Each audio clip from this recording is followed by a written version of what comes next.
Good evening, everyone. My name is Pamela Zappardino. I am a member of the Carroll Coalition of the Carroll County Coalition of the Maryland Lynching Memorial Project. And I'd like to welcome you here this evening for this gathering in remembrance of Townsend Cook, a young man who was taken from the building behind me, the county jail, and lynched 136 years ago this evening. And you will be hearing more of his story in just a couple of moments. But I would like to recognize people that are here tonight and some of our elected officials and others who took time to be with us this evening, and we're very grateful. I know Mayor Mona Becker of Westminster is here. Mona, where are you? Right over there. Is this your first official ceremonial act? Second, drat. Okay. And Sheriff DeWeese, I know you're here somewhere. There you are. Jim, thank you, and thank you for your help with getting this together tonight. Captain Kowalczyk from the Westminster Police. Where are you, sir? There he is. Also very instrumental, along with Chief Ledwell. We not only have the captain, we have the chief, who is right out here. And the police have been, and the sheriff's office have been great in helping us to make sure this evening came together. So thank you very much. Commissioner Boucher is here. There he is in the wonderful white tie. Will Schwartz from the Maryland Lynching Memorial Project is with us. Thank you, Will, and thank you for all your support. Let's see, is Rodney Morris here from the president of the NAACP? There he is. Okay, brand new president, Rodney Morris of the Carroll County branch of the NAACP. So welcome, Rodney. Thank you for being here. Let's see, is there someone else that has come that... where is Dan? Dan Hoff is here, new on the city council. And we have former mayor and current city council member in Westminster, Kevin Dayhoff, who is also a member of the Carroll Coalition. So we thank you for being here. Anybody else that I don't have written down? Okay. Thank you all for being here. We have the drumming going, and we hope that it keeps the rain away until we are finished. So we are going to get started. As I said, we want to tell you a little bit more about Townsend Cook, who he was, and how he came to be in this jail, and what happened from that point on. And to do that, first I'm going to invite up Jack Del Nunzio, who is one of our co-chairs, and he is our historian. Did some work on local lynchings while a student at McDaniel College some number of years ago, did his senior capstone in this area, and now he is a graduate student. Or have you just graduated? Woo, that's something to be. Okay, a just former graduate student at American University in public history studying this same issue, and he has been a tremendous asset. So I'm going to let you introduce Diane. Well, thank you again, everybody, for being here this evening. And as Pam said, yes, I am involved with the coalition as the research lead. And to tell us a little bit more about Townsend Cook, his lynching, and the aftermath of the lynching, I would like to welcome actually two members of the community, both Diane and Ava, who are going to be speaking to, again, the circumstances of the lynching a little bit more. So please give them your welcome.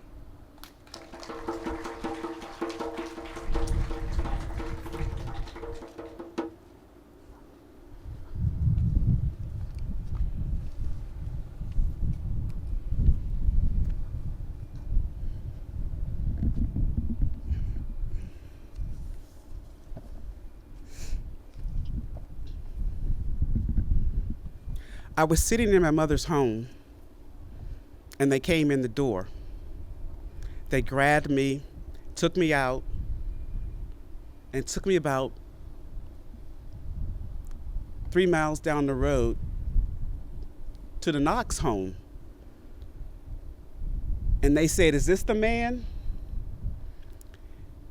And this white lady said, "Yeah, that's him. I'd recognize him anywhere with that cut on his eye, on his right eye." I tried to tell them where I was and what I did, but they didn't believe me. And the crowd there, about 20 white people, they all said, lynch him here." They didn't lynch me.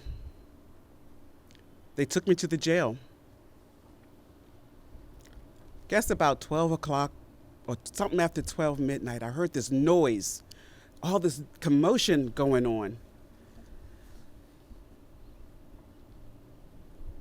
And then I saw a man with crowbars and keys in his hands. And he came in and he pointed this pistol through the bars and he shot it. And the pistol ball went past my head and it found itself in the windowsill. They put a rope around my neck. I had on my pants and my shirt. I had on a vest and my coat and my hat, but I didn't have on any shoes. And I said, "I ain't got no shoes on." And the man said to me, "You don't need them where you're going." He pushed me out the door and he put me in the wagon next to the driver. And then 2 men got in. First they threw the crowbars in, and then they got in, and they grabbed the rope. And they rode out of town, and on the way out of town, they threw the mask off. About a half a mile down the road, they took me to the old Thomas Stevenson farm, and there was this big white oak tree. Some white man climbed up in the tree. He secured the rope. And as they were drawing me up, he shot down in the back of my head 2 times.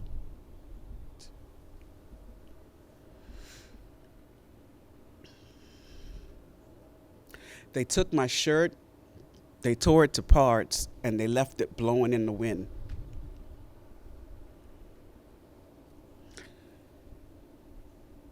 All I had on were my platoons. On the ground, there was my hat, my coat, my vest, and horse hoofs. All you could see were the hoofs from the horse.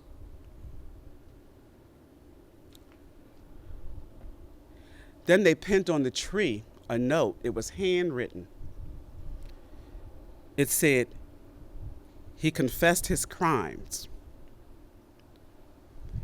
Turned the note over. It was written on the letterhead of the law offices of Milton G. Erning of Frederick, ex-congressman of the 6th District. Later on, a crowd of people came and they saw me hanging.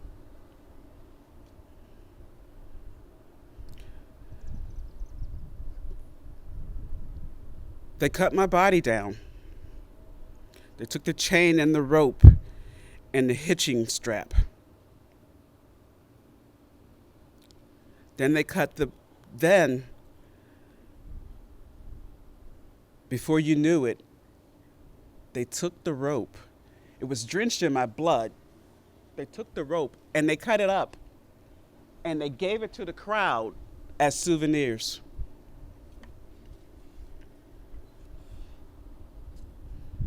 They threw my body on some straw and they drove me to the Almshouse And then they said that the cause of death was hanging.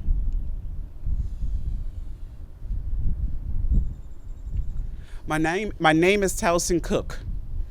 In 1885, I was 19 or 20 years old.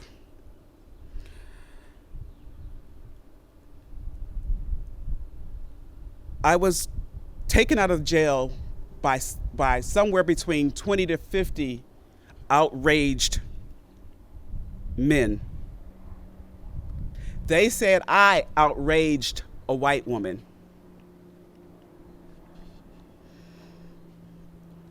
And they said that I must be made an example of. They had to protect their wives, their sisters, their daughters. I had no chance to defend myself. And now I'm speaking to you from an unmarked grave at the Almshouse farm.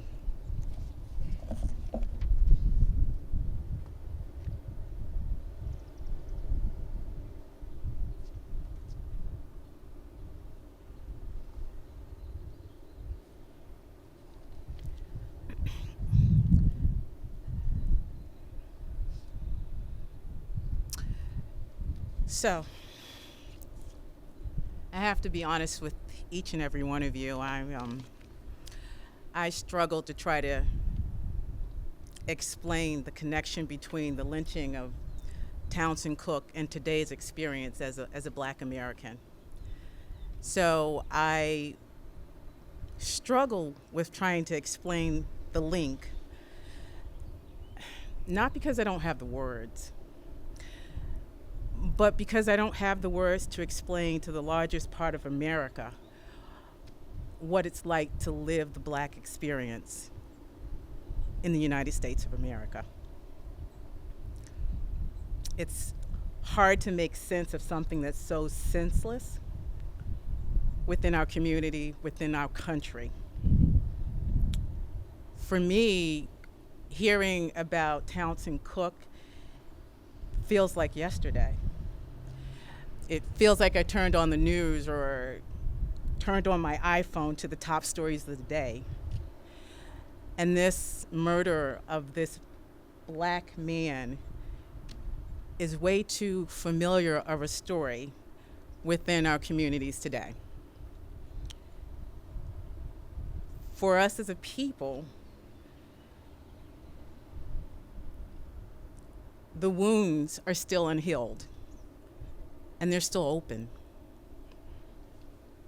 So just bear with me for a second because I want to try to explain this in a way that makes some sense.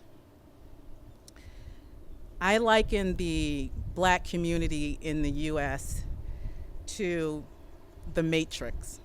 And I don't know how many of you know the movie, right? So The Matrix was a movie starring Keanu Reeves, made in 1999. And it was the story of a dystopia, the opposite of a utopia. This story was about a very bad place to be. In the story, the human race is trapped in this simulated reality.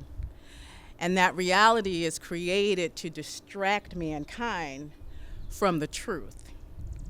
And the truth within that movie is that there were evil robots who were using human beings as an energy source for their day-to-day living. The reality within the Matrix was a diabolical deception. And some of its citizens, they lived the simulation and they died doing so. But there was a small group of people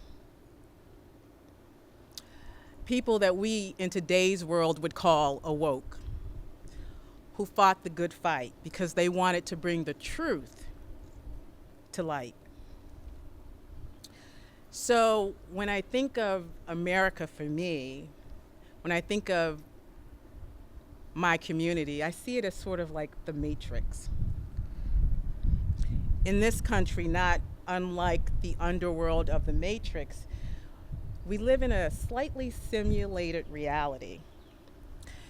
We're flooded with images of Black America achieving these lofty goals, buying mansions, driving shiny cars, moving into neighborhoods that were sought after.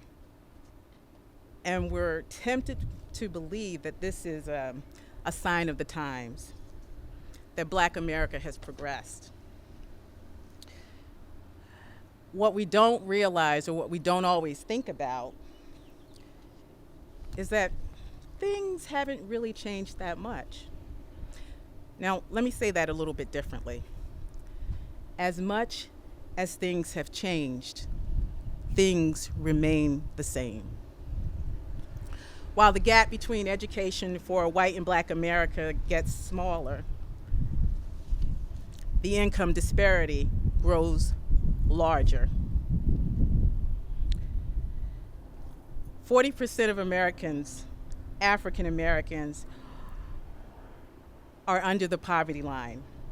And if you consider that only 17% of white Americans would qualify for any welfare or housing assistance or government programs, you can see that disparity.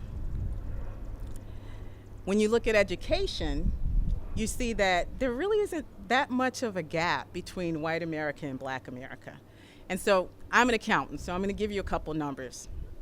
And I'm going to use 2018 as my point. 86% of Black America in 2018 had at least a high school diploma. And if we compare that or contrast that to white America, we'd see that it's estimated that 90% of white America had at least a high school diploma. 25% of Black America had bachelor degrees or higher, compared to the white communities where there was 35% of the population who had bachelor degrees and higher. And yet, the poverty rate for Black America was 21%, which is three times that of white America. So economically, things really haven't changed that much. Now let's talk about the social front from my perspective. I still hear stories from my male friends about them walking into elevators and having the single white woman grab her purse in fear. The word nigger is still being used publicly in our communities by white people referring to the Black population, and it's done unapologetically. There's still certain states and counties that I can't travel in safely. And the police, well, they're not a haven for safety, but sometimes a source of fear. So much so that most of my male friends tell me how they train their sons how to survive a routine police stop. From my perspective, socially and economically, the climate that we live in today isn't much better than it was 50 years ago. The difference is that the bigots of the world have now found legal ways to shoot us down in the streets rather than lynching us. We've become more educated, but there's less opportunity given to us. And somehow or another, we expect the laws to protect us. But they don't. The laws can't change the hearts of those who protect and serve the people. The laws can't change the hearts of those who adjudicate the law. And the laws can't change the hearts of those who represent us legally. The laws can't change the hearts of those who make decisions about our employment, our care, how we're treated, and how we're viewed as a people. And they don't address the motivations for those who discriminate and hate. The laws can't change fear. It doesn't address poor self-esteem. You know, those people who feel like they have to make you feel lower to make themselves feel better. It doesn't address the desire to maintain the status quo or to maintain power. It certainly does not address ignorance or family traditions or peer pressure. So given all of that, what can we do? How do we exploit that glitch that's in the matrix? Well, I say we speak our truth. We speak our truth so that those who are under the spell of the illusion created can see America the way that we see America. We speak our truth not only to our Black friends, but to anyone who really wants to know, and even those who don't want to know. We soldier on knowing that this battle is long and it is tiresome, because truth is truly a light that cannot be hidden for long. And we acknowledge that the laws are a tool, and that tools cannot work unless the person using the tool knows how to use them in good conscience. For me, the source of change is the heart. And we have to work little by little, piece by piece, first to change ours, and then to change others. We speak our truth, and we stand unapologetic for shattering the illusion of equality and freedom and safety in America for Black Americans. Thank you for listening.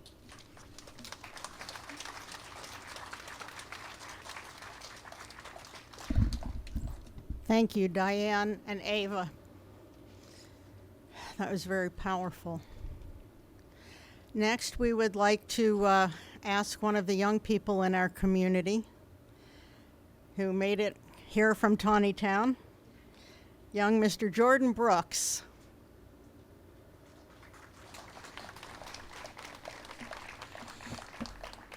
Can you hear me? Yep. Okay. My name is Jordan Brooks. Good afternoon. And this would.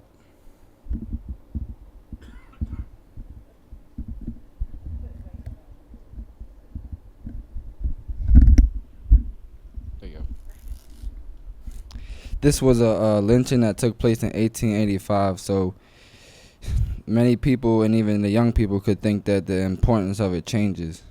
But let me put it in perspective for you. If I was born and raised in Westminster, Maryland, I'm a teenager, and I'm also African American.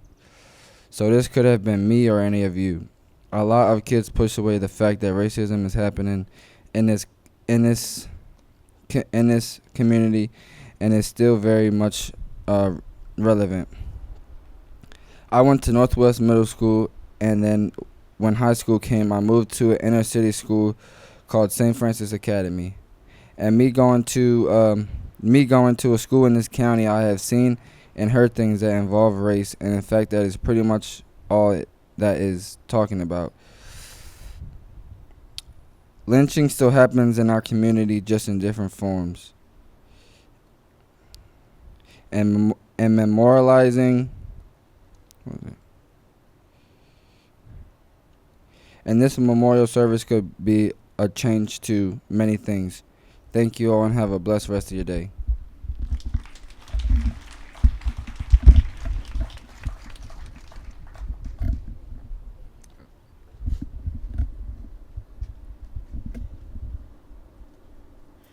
Thank you, Jordan, for being here with us tonight and for that important perspective. Very often we forget, and when we're thinking about our own problems, you know, that our young folks are grappling with all of these issues as well. And thank you so much for stating that so beautifully, Jordan. We're going to move on to a bit of ceremony. Two members of our Coalition Steering Committee are going to light some candles for Townsend Cook. Jesse Harrington, and Clyde Johnson.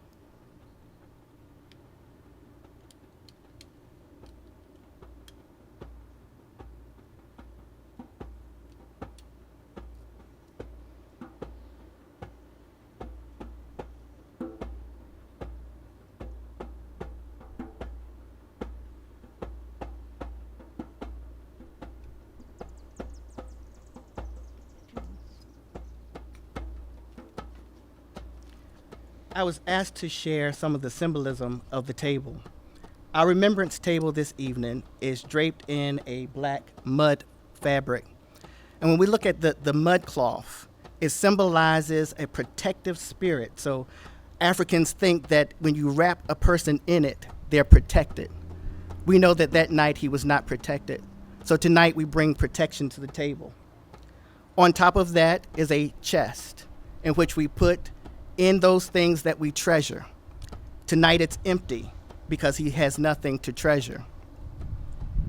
The flowers symbolize the number of years that he lived.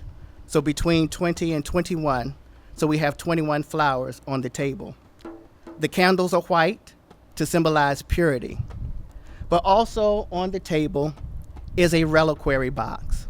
Many of you know what a reliquary is. In many traditions, particularly spiritual traditions, a reliquary box holds relics. Sometimes it's fabric, sometimes it's hair, or it's the bones of a person who's deceased. I found out that I'm from the Dakota people, and they build reliquaries. As a kid, I wanted to be a mortician, and I never knew the fascination. But in my DNA, it is about the protection and the service of those who've passed on. So for tonight, I handmade this reliquary box. Bronze. On the top is inlaid of wood because he was hung from a white cedar tree. So there's wood there. And inside that reliquary box, a couple of us were able to go over to the potter's field, a moment to reflect, to think. Pam and Aaron and I, we talked to Jeff. We talked about history. We saw all those who were laid and the tombstones that were there for them with their names. There was no tombstone for him. So tonight, this reliquary rests upon a piece of broken granite because he deserves to have his name remembered. And in the box, there is dirt from the potter's field.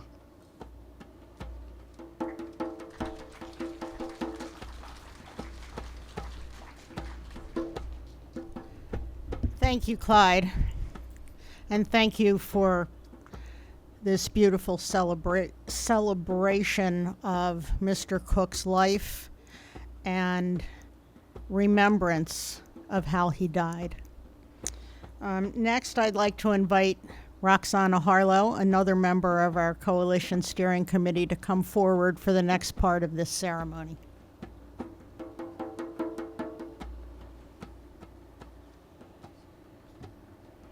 Good evening. Tonight we'll participate in an old African tradition of pouring libation. There'll be 3 times that I'll pour, and with each I'll invite you to say Ashe, meaning so let it be. It's the power behind all things in the universe. Today we gather at this moment as a people who believe in unity, equity, fairness, and justice. We believe in harmony and balance in the universe. We gather as people who cannot change the wrongs and tragedies of the past, but we believe in a path to right and the restoring of dignity. We gather as one today, pushing past our differences, our genders, our races, our economics, our educations, and all labels used to separate, cast down, and destroy. We gather at a moment convinced that we have a common humanity that bridges many divides. We come convinced that life nor death, that things past, present, or yet to come, that no power or laws created can separate us from true justice, who created us to be one.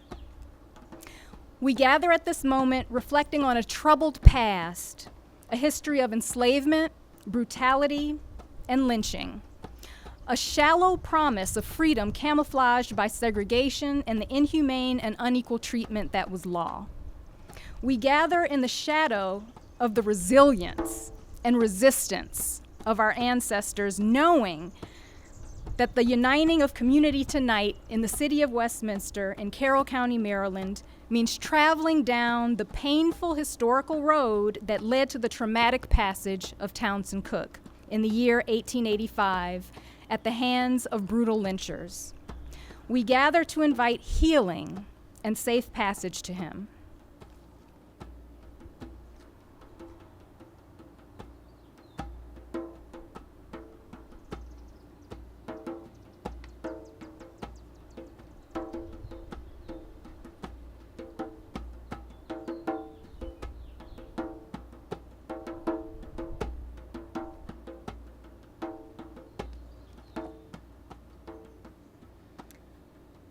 We offer libation poured this day upon the earth for this ancestor who left us at the prime of his life at the age of 21, having not fulfilled his potential, but that his death invites unification today among all of us.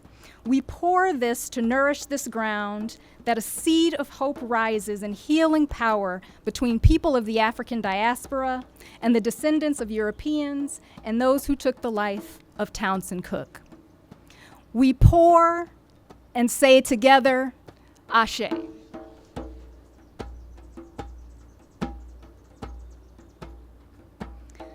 We pour the second offering in gratitude for all ancestors who survived the Middle Passage, stayed faithful to the ethics of love, although enslaved, yet managed to maintain their dignity in the face of physical and psychic violence and forged the building of the mighty nation. We ask the ancestors to gather their spirits around Townsend Cook this day and call him into our remembrance, having not known him, yet we are connected as each of us is intertwined with humanity. We pour and say together,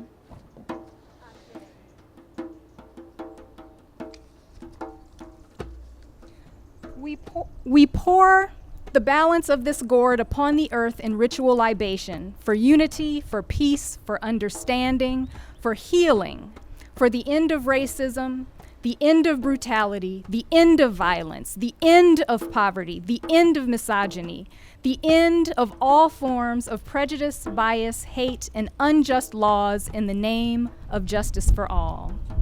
Together, we say,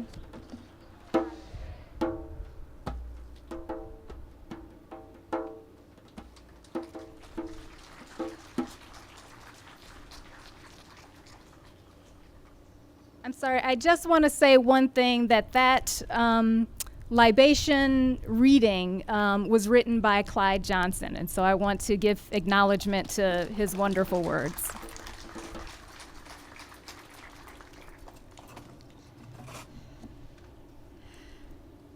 We've heard from quite a few members of the Carroll County Coalition this evening.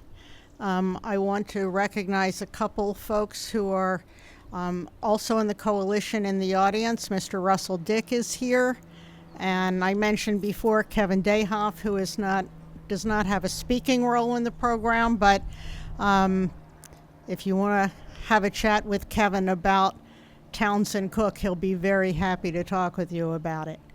But Roxana and Jack, who you've already met, are two of our co-chairs of the coalition, and I'm now going to invite up the third co-chair for some words of remembrance, Erin Snell.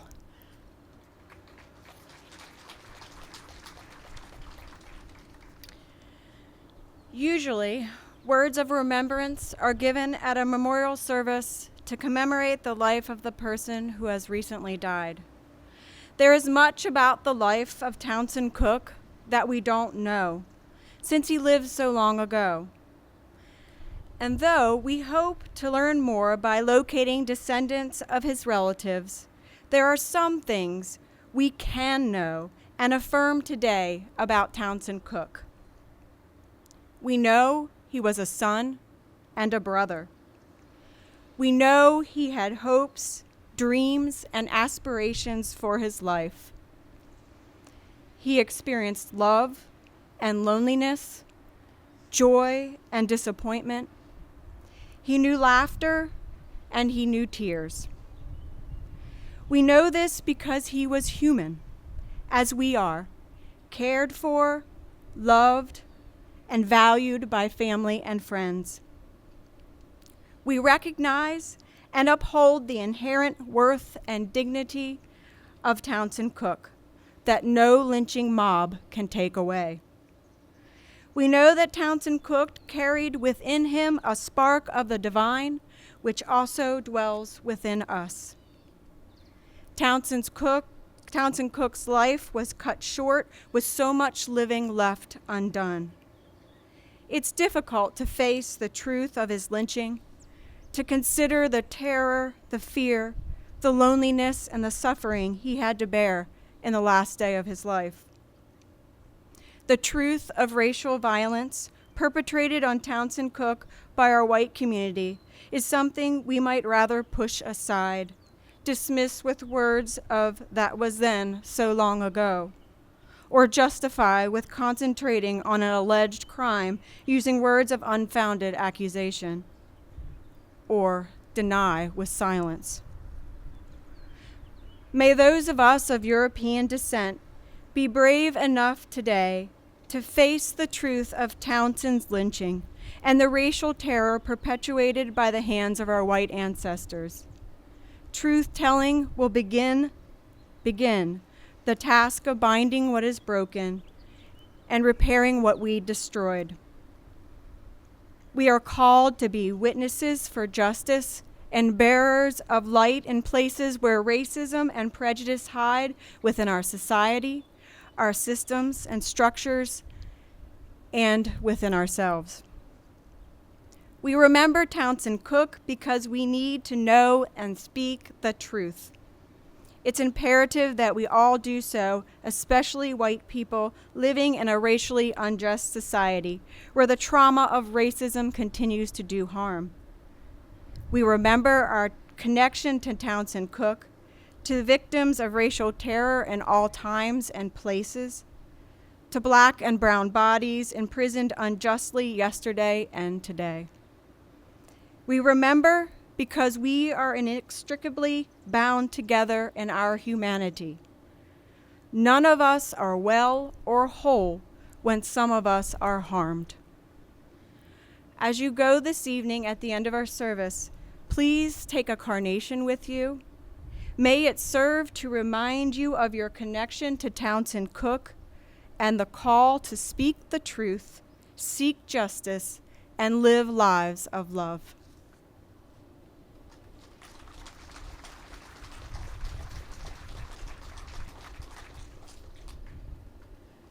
Thank you, Erin, very much.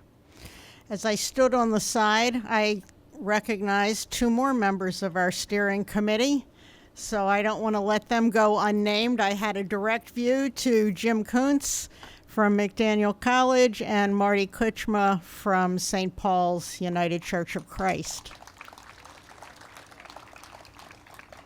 And if you think we're done with members of our steering committee, next I would like to call up former president for many years of the Carroll County NAACP, who was preceded by her husband, who was president of the Carroll County NAACP. I have a family lineage going. Ms. Jean Lewis, who is going to sing for us the Black National Anthem, Lift Every Voice and Sing.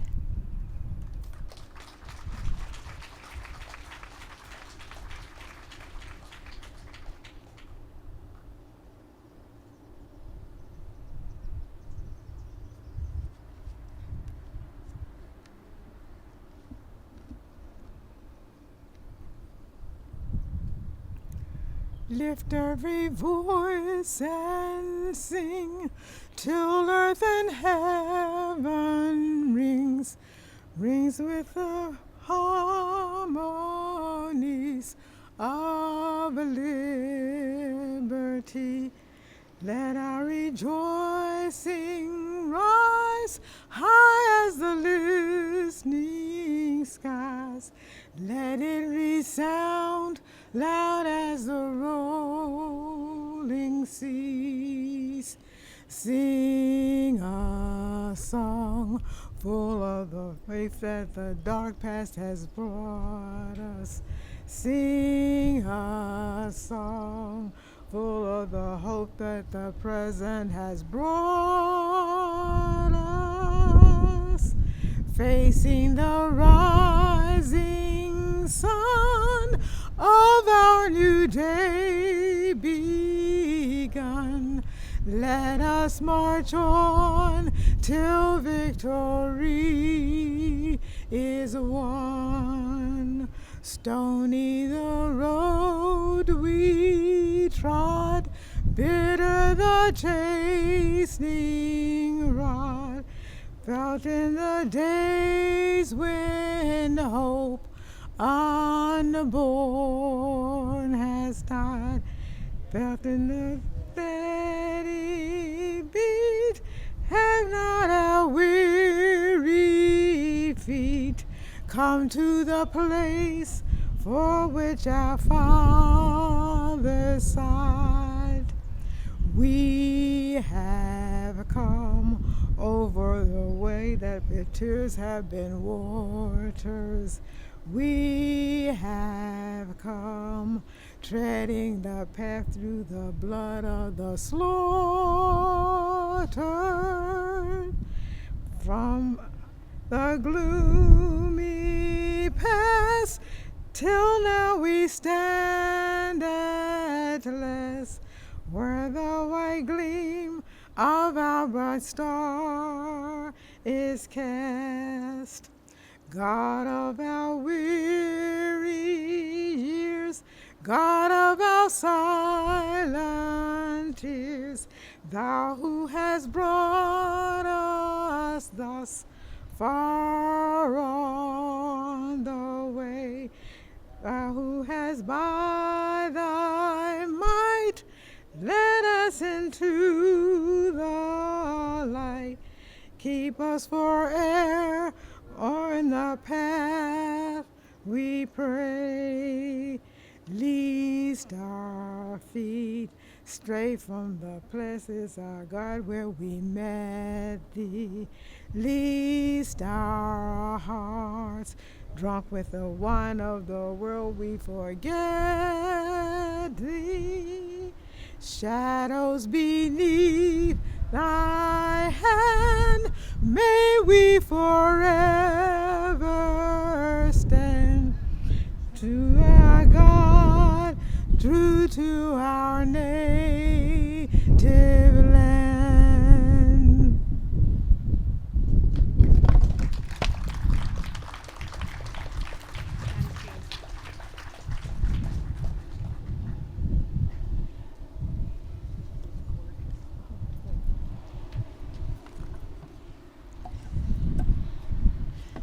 It appears that we're going to be closing just in time.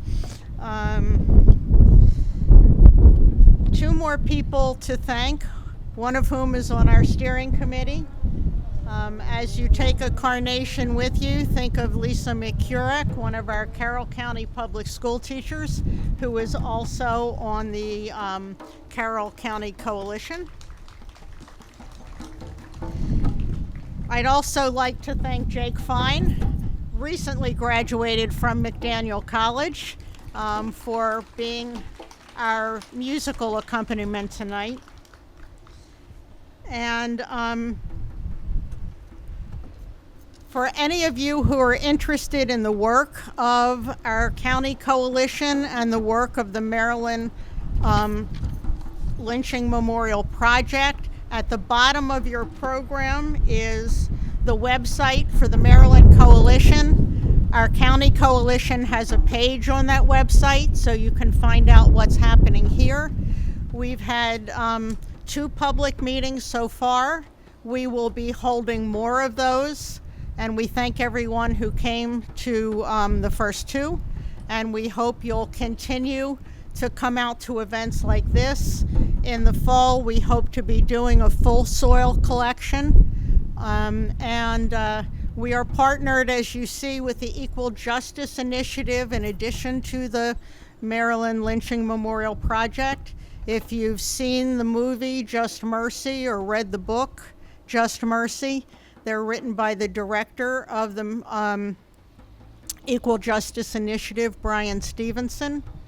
And many of us have had the opportunity to go to the 2 museums in Montgomery, Alabama, where the photos on your program were taken that speak to the sheer epidemic of lynching that happened in this country in the years prior to the Civil War and following the Civil War, and as you heard, have taken different forms as we move into the present. And the other museum, which tells the story of the mass incarceration of people of color from slavery until now.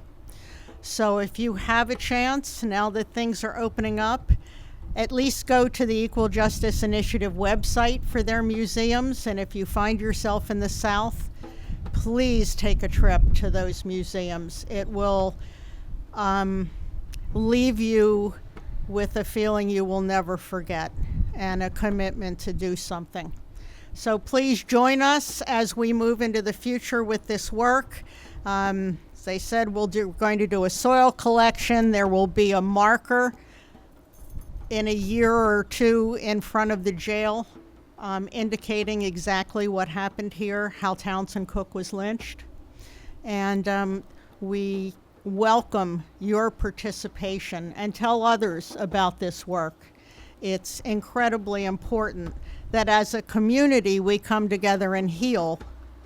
We know that while we weren't here 136 years ago, it's estimated that approximately 50% of the citizens of Westminster either participated in or watched what was going on. That's a lot of healing that has to happen. So as you go off into the night, think about what we did here. Thank you to everyone who participated. And thank you all very, very much for coming out. We look forward to seeing you again in the future.